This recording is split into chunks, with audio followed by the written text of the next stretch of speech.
No talk, guys. So I came across this tweet, and my takeaway from this shit is to ask this person who posted this, like, bro, have you seen Death Note? Were you not paying attention to Death Note? Maybe you were only looking at the positive, but you were not paying no type of attention to the negative. So let's talk about it. I'm gonna be honest with you, Light Yagami is just a psychopath who just gained a god complex. Let's talk about it. For real.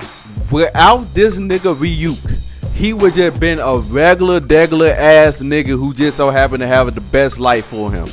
And here the thing is, I'm re-watching the show, and he could generally be low-key with the whole entire shit. He just kept escalating the shit because of his fucking ego. This nigga had killed whole police departments. This nigga had sacrificed his whole family at one point. And it wasn't done by hero complex, it was done by ego. Truth be told, I see Light more as human than a character. What do you think, guys?